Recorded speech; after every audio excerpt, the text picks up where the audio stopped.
มื้อนี้อากาศดีค่อยก็เลยออกมาหาหมู่อยู่เมืองลอกลินใกล้แซคราเมนโตเพิ่นเป็นเจ้าของบริษัทม็อกซ่าบรูวิงคัมพานีเจ้าของเบียร์อันนี้เป็นตึกของเบียร์พานาบริษัทม็อกซ่าเบียร์ของเพิ่นได้เฉลิมฉลองครบรอบ8 ปีของบริษัทเบียร์นี้สิเข้าไปเบิ่งข้างในว่าเพิ่นมีหยังข้างในหั่นนี่คือด้านนอกของบอนบรูวิงคัมพานีของเพิ่นด้านนอกนี่สิย่างเข้าไปด้านในนี่ด้านในเพิ่นส่วนหลายลูกค้าก็จะเป็นคนขาวนี่มีหลายอย่างคนมานั่งกินเบียร์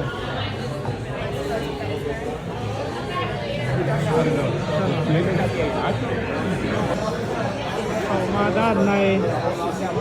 ส่วนหลายลูกค้าเพิ่นก็เป็นคนขาวมากินเบียร์นี่ได้เป็นประมาณนี้แหละเพิ่นต้มเบียร์อยู่สถานนี่เลย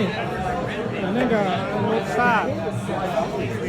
มีหลายรสชาติมีประมาณ40 กว่ารสชาติอันนี้เพิ่นต้มเบียร์อยู่นี่เลยนี่ได้บอนต้มเบียร์เพิ่นน่ะถึงประมาณนี้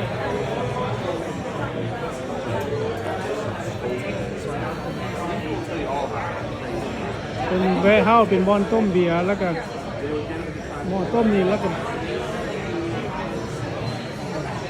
คนกันหนาพอสมควรเพราะว่าเพิ่นเฉลิมฉลองครบรอบ8 ปีออกมาด้านนี้โซนนี้ก็เป็น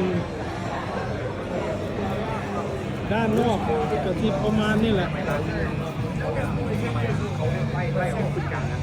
เอาไอ้นี่ไปเนี่ยเอาวันทั้งสองเลยนี่เจ้าของเพิ่นน่ะสบายดี โอ้ยแมนยูตายแล้ว ตายแล้ว มูมีหนวดว่าหมอนี่คือพระเอกอยู่ตอนนี้ถ้ามีหนวดแล้วคือจอมโจร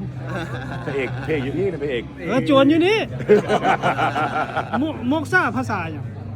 มกซาภาษาฮินดู ภาษาฮินดูภาษา บาลีภาษาบาลี ภาษาลาวเขาว่าอย่าง มกซา ภาษาไทยเด้กับมกซ่าตัวโว้ย ภาษาไทยอ่ะ เหมือนห่อหมกไหม มกซา มุกนี่มาไปไม่เป็น มันจะห่อหมกใช่ไหม มกซา หรือหมก ภาษาลาวภาษาไทยได้ป่ะนี่ หมกซาภาษาไม่ หมกซา ผสม ไม่ ไปเป็น หม ชื่ ก อ ซามาเพราะว่าเอาชาไปแช่ เออ หมกซาม กซามันมีหลายรสชาติแล้วเนาะประมาณ40 ปลายว่ะรสชาติ ลายอยู่ครับ บัดนี้ในแอลกอฮอล์เลเวลประมาณไหนไฟน์อัพเป็นบ่ เมียน้อยเมาได้ โอ้ยจอมโจรเนี่ยจอมโจรนี่กับบอนสั่งเอาเบียร์เบื้องที่รสชาติเพิ่นมีหลายเกิน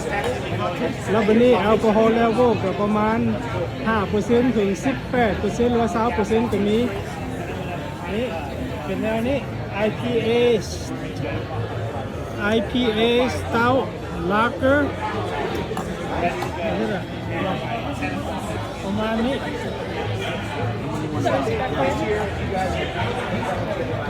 เป็นแบบ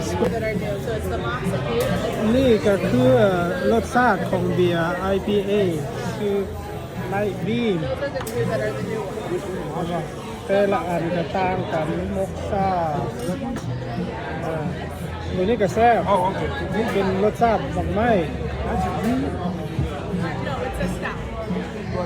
Stout. It's aged in new barrels, but it's a stout. แต่มกซ่า West Coast IPA ตัวนี้ก็รสฟาดตัวนี้แต่แซ่บนี่ AC IPA มีหลายรสชาติเบิ่งเลยออกมาจากฝาเลยทำมา40 กว่า flavor ตัวไล่ก็มีนี่ตัวไล่ซีโร่ลาเกอร์ตัวสตรองกับตัวนั้นลูกไล่ออนจูสอ่ะ เฮ้ย but on juice will take you down